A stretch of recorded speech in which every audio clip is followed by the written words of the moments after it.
Hello everyone, I welcome in vision लोग। आज हम स्टार्ट करेंगे introduction to SQL.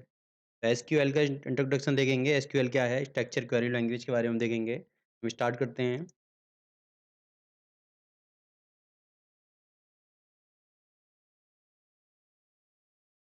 What is SQL? SQL structure query language. मतलब यहाँ पर एक ऐसी लैंग्वेज की बात कर रहे हैं हम, मतलब लैंग्वेज कि एक पर्सन मतलब यूजर एक मशीन के साथ कम्युनिकेशन कर रहा है। ठीक है, यहाँ पर जैसे हम लैंग्वेज का यूज करते हैं नॉर्मली कम्युनिकेशन के लिए, तो यहाँ पर जो है हमारा, यहाँ पर जो यूजर है वो डेटा के साथ कम्युनिकेशन कर रहा है, तो उसके लिए हम यहाँ पे लैंग्वेज यूज करते हैं that use for query. Query करने के लिए हम इसका यूज करते हैं, और क्वेरी स्ट्रक्चर फॉर्म की, मतलब इसे बोलते हैं स्ट्रक्चर क्वेरी लैंग्वेज। मतलब स्ट्रक्चर जो हमारे पास डेटाबेस को डिफाइन करता है, और क्वेरी को फाइंड करने के लिए हम लैंग्वेज का यूज करते हैं, दैट इज ए एसक्यूएल। ठीक है, तो हमें क्या करना होता है इसका, हम एक तरह से मान सकते हैं किसी किसी हम हमें किसी डेटा की रिक्वायरमेंट है, तो उसकी क्वेरी करने के लिए हम इसका एज ए टूल यूज करते हैं। तो इसे बोल सकते हैं ये एज ए टूल यूज करते हैं हम किसी क्वेरी को स्पेसिफाई करने के लिए, यहाँ पर हम इसका यूज करते हैं। तो ये हमारी एक ऐसी लैंग्वेज आती है जो क्वेरी को, हम जो भी हम क्वेरी कर रहे हैं उसको रिलेशनल डेटाबेस में से या फिर स्ट्रक्चर मैनर में स्पेसिफाई करती है, that is called SQL. Structure query language को बोलते हैं। तो इसको बोलते हैं it is a domain specific knowledge.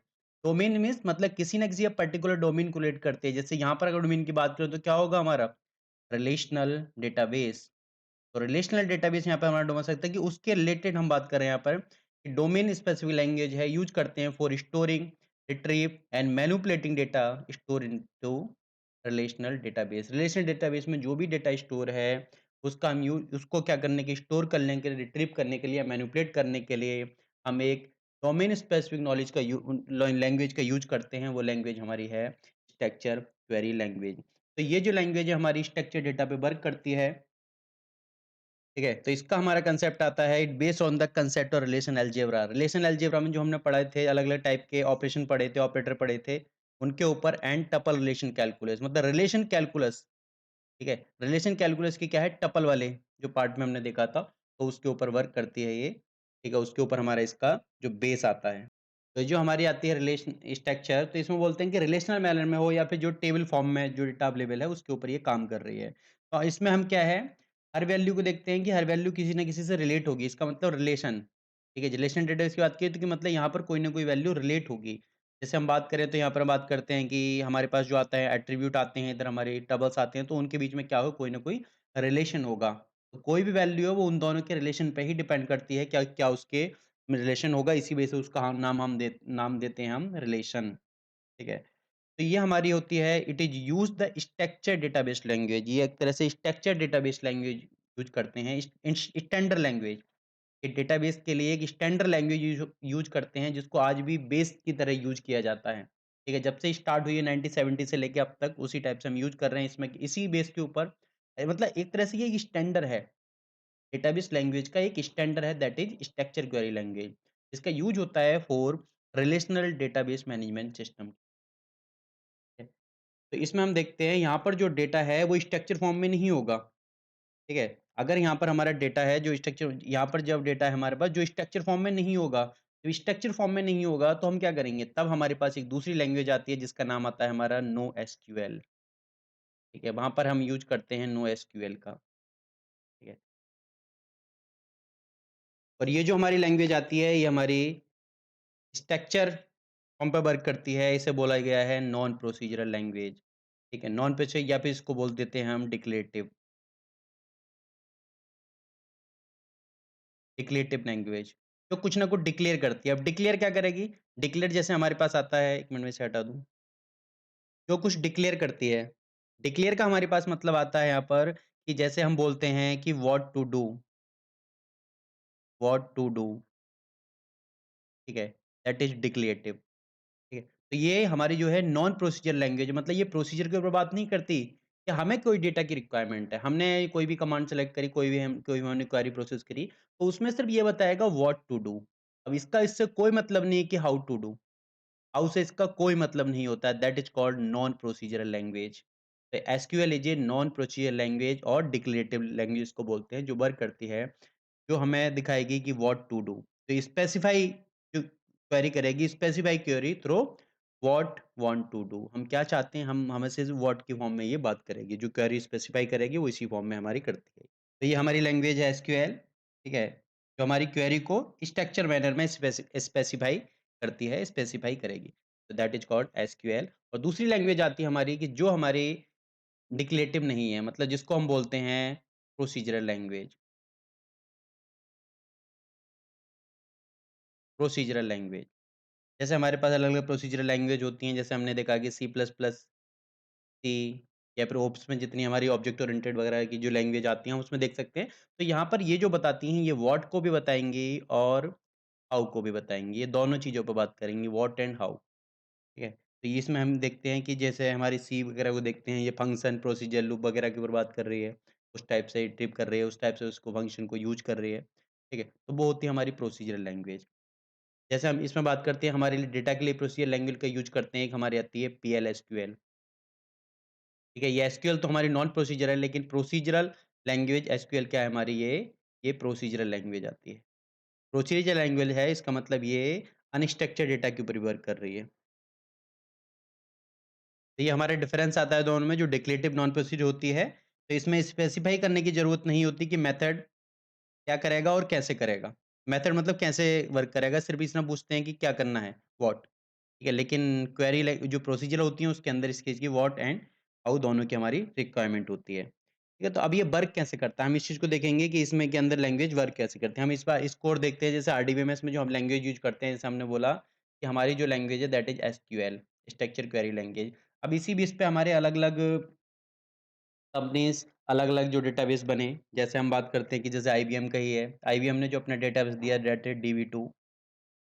इसके अलावा माई एसक्यूएल, इसके एग्ज़ाम्पल आते हैं हमारे। एक ओरेकल कंपनी का आता है हमारे पास, ओरेकल डेटाबेस का। इसके अलावा एसक्यूएल सर्वर, तो ये हमारे इसके एग्ज़ाम्पल आते हैं रिलेशनल डेटाबेस मैनेजमेंट लैंग्वेज के। ठीक है, आरडीबीएमएस लैंग्वेज के हमारे एग्ज़ाम्पल आते हैं, एमएस एक्सेस हो गया, तो हमारे नंबर ऑफ लैंग्वेज आती हैं इसके अंदर। हम इसे देखते हैं ये वर्क कैसे करता है, इसका प्रोसीजर क्या है वर्क करने का। तो यहाँ पर सबसे पहले क्या होगा, जो वर्क करना है उसे सबसे पहले हम देखते हैं, सबसे पहले राइट करेगा क्वेरी, ठीक है? सबसे पहले जैसे हमने कोई क्वेरी दी, उसके बाद में क्या होगा, वही क्वेरी क्या होगी हमारी सब क्वेरी में डिवाइड होगी। मतलब एक स्ट्रक्चर फॉर्म में, मतलब एक स्ट्रक्चर मैनर में कि कैसे किस स्टेप को लेना है, एक सिस्टमैटिकल वे में तैयार होगी। उसके बाद में क्या होगा, हमारी इंटरनल एल्गोरिथम को फिगर आउट करेगा ये, ठीक है? सब क्वेरी हो गई हमारी, सब क्वेरी हो गई। इसके बाद में इंटरनल एल्गोरिथम में उसको फिगर आउट करेगा, किस इंटरनल एल्गोरिथम को देखना है इसमें। इसमें देखेगा बेस्ट एल्गोरिथम कौन-सा है, बेस्ट एल्गोरिथम, ठीक है? बेस्ट एल्गोरिथम सेलेक्ट करेगा, जो पर्टिकुलर क्वेरी जो भी हमने क्वेरी दिया उसके लिए बेस्ट हो, उस चीज़ को चेक करेगा, ठीक है? इसके बाद में इसको एप्लाई होगा, और एप्लाई होने के बाद में हमारा जो भी आंसर है वो फाइंड हो जाएगा, और आंसर देके हमारा ये वापस रिटर्न हो जाएगा। तो इस टाइप से ये हमारा, एक तरह से हम बात करें तो एसक्यूएल इंजन जो है वर्क करता है। एसक्यूएल इंजन जो है इस टाइप से हमारा वर्क करता है। टाइप से हमारा ये वर्क आता है एसक्यूएल इंजन। अब हम देखते हैं कि ये जो लैंग्वेज है, जो हमारी स्ट्रक्चर क्वेरी लैंग्वेज है, इसकी हिस्ट्री देखते हैं, ये कि ये कैसे स्टार्ट हुई, क्या-क्या इसके पीछे रीज़न थे। स्ट्रक्चर के लिए यूज़ होती है, ठीक है? अब रिलेशनल डेटाबेस हमने देखा था कि एडगर जो फ्रैंक थे, इन्होंने पब्लिश किया एक रिसर्च पेपर एसीएम जर्नल के, एसीएम जर्नल के अंदर रिलेशनल मॉडल के ऊपर इन्होंने एक रिसर्च पेपर पब्लिश किया। इसका नाम हमारा था, इस पेपर का नाम आता है हमारा रिलेशनल मॉडल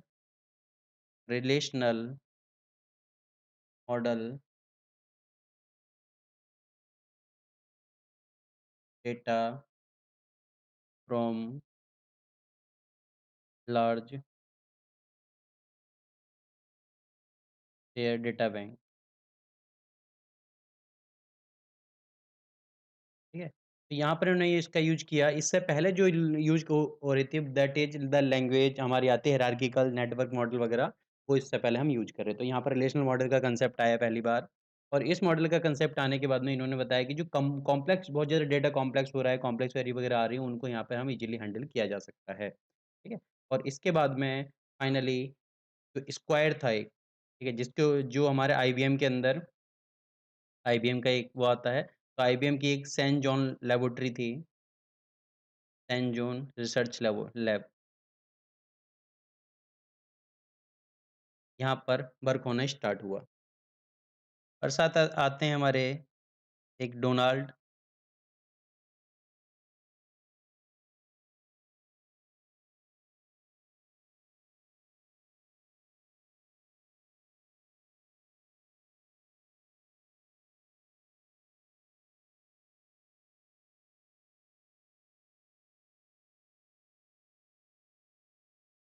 रोमंड वाइस। तो सबसे पहले एक स्क्वायर के ऊपर वर्क होना स्टार्ट होता है। ये हमारा था स्पेसिफाइंग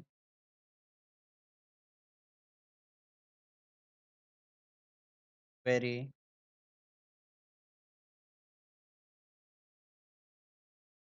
इन ए रिलेशनल एनवायरनमेंट।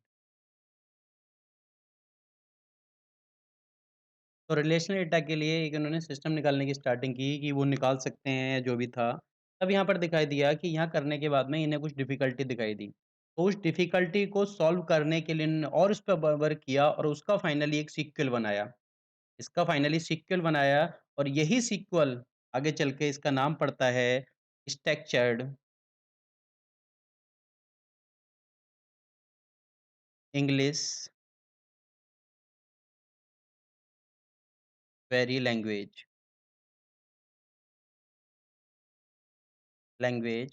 और यही हमारी आगे चल के एसक्यूएल बनती है। तो इसमें इन्वॉल्व थे डोनाल्ड चैम्बरलिन और रेमंड वाइस। तो इन्होंने 1970s के बाद में 1970s के बाद में रिलेशनल मॉडल में कुछ सीखा इन्होंने डोनाल्ड और रेमंड ने दोनों ने इन्होंने ईएफ कॉर्ड के साथ मिलके रिलेशनल मॉडल पे थोड़ा बहुत वर्क किया और इनसे कुछ सीखा ये एडगर फ्रैंकॉर्ड से कुछ सीखा।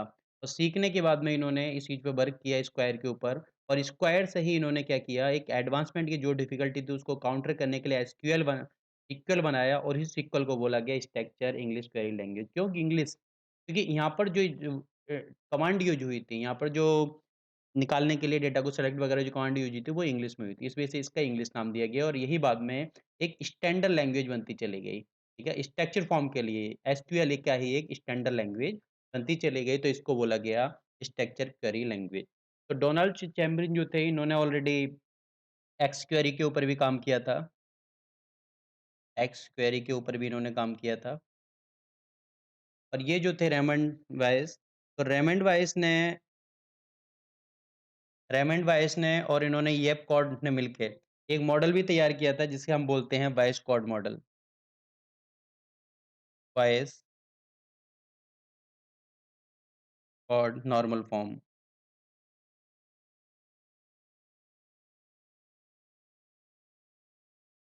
ये भी इन्होंने तैयार किया था। तो यहाँ पर इनका जन्म होता है एसक्यूएल का स्ट्रक्चर क्वेरी लैंग्वेज का 1974। इसका टाइम पीरियड लिया जाता है 1973 से 74 के बीच में और एक्चुअल में रेमंड वाइस की 1974 में डेथ भी हो गई थी। ठीक है, इनका लाइफ पीरियड ही 1974 तक ही चलता है, ठीक है? और ये ऑलरेडी इस चीज़ पे ऑलरेडी पीएचडी करके आए थे डोनाल्ड रेंगन 1971 के आस-पास इनकी पीएचडी कंप्लीट हुई थी और इन्होंने इसी प्रोजेक्ट पे आकर वर्क किया था सबसे पहले। ठीक है, तो यहाँ पर इन्होंने जो मूव किया एसक्यू इसका जो मूव किया इन्होंने स्क्वायर के बाद में जो सैन जॉन रिसर्च लैबोरेटरी जाते हैं और वहाँ पे इनका एसक्यूएल यहाँ पर वहाँ पे एसक्यूएल बनाते हैं और इसका जो यूज़ करते हैं, इसका एक प्रोजेक्ट था इनका that is a system R. IBM का एक प्रोजेक्ट था सिस्टम आर। इस पे ये लोग वर्क कर रहे थे। तो इसका इन्होंने क्या किया सिस्टम आर पे जो वर्क किया इन्होंने, तो उसी में ये चीज़ दिखाई दी। ठीक है, तो 1974 में आईबीएम का था जो प्रोजेक्ट था एक सिस्टम आर। तो यहीं पे सबसे पहले सिस्टम आर में ही फर्स्ट सबसे पहले एसक्यूएल का यूज़ होता है। एसक्यूएल यूज़ हुई पहली बार इसका इम्प्लीमेंटेशन होता है। एसक्यूएल का फर्स्ट टाइम इम्प्लीमेंट होता है एसक्यूएल आर। तो इनका सैन सैन जेन जॉन रिसर्च लैबोरेटरी के अंदर। अब देखते हैं अगला 1986 तो 1986 में जो अमेरिकन सिस्टम आता है, अमेरिकन स्टैंडर्ड सिस्टम, तो वहाँ से इसको क्या बोलते हैं, अमेरिकन नेशनल स्टैंडर्ड सिस्टम आता है 1986 में, तो इसको एक स्टैंडर्ड मान लिया गया कि एसक्यूएल क्या है, एक स्टैंडर्ड स्टैंड